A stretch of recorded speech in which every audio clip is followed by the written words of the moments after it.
আজকের ভিডিওটা শুরু করতেছি দুঃখ ভরা মন নিয়ে। আজকের ভিডিওতে যা কথাবার্তা বলবো সব ডাইরেক্ট কথা বলবো, কোনো ঘুরায় পেঁচা কথা হবে না। শুধু বাংলাদেশ না, পুরো দুনিয়াবাসী জানে প্যালেস্টাইনের গাজাতে কি পরিমাণ অত্যাচার চলতেছে, কি পরিমাণ গণহত্যা চলতেছে।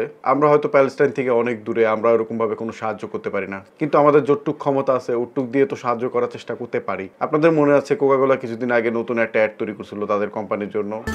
কোক মোটেও ওই জায়গার না, আর ফিলিস্তিনে তো কোকের ফ্যাক্টরি আছে। আর ওই অ্যাডের পরে ব্যাকফায়ার হয়, পুরো বাংলাদেশের যত মানুষ ছিল সবাই এই বিষয় নিয়ে কথাবার্তা বলছে এবং কোকাকোলারে বয়কট করছে। কিন্তু আমরা হচ্ছি বাঙালি জাতি, আমরা খুব সহজে সবকিছু ভুলা যাই। সেই বয়কট করা কোকাকোলা কোম্পানিকে এখন আবার আমরা নিজেরাই প্রমোট করতেছি।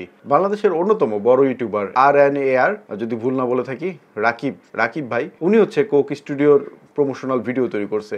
এর থেকে দুঃখের বিষয় কি হইতে পারে? আমরা বাঙালি হচ্ছি ট্রেন্ডিং জাতি, যে সময় যে জিনিসের ট্রেন্ড চলে আমরা সবাই ওইখানে স্রোতে গা ভাসায় দিই, কিন্তু মনুষ্যত্ব দিয়ে কোনো কাজবাজ করি না। যখন কোকাকোলা বয়কটের ট্রেন্ডিং এর সময় ছিল সবাই কোকাকোলা বয়কট করছে, কিন্তু এখন কিন্তু আস্তে আস্তে সবাই ভুলে গেছে। ইভেন আমাদের বড় বড় ইউটিউবাররাও ভুলে গেছে। খুবই দুঃখ ভরা মন দিয়ে বলতেছি, রাকিব ভাই কিভাবে পারলো এই কোক স্টুডিওর প্রমোশনাল ভিডিও বানাইতে? সে কি ভুলে গেছে কোকের টাকায় কিন্তু গাজাতে হচ্ছে গণহত্যা চলতেছে? নাকি তার বিবেক আবার ঘুমায় গেছে?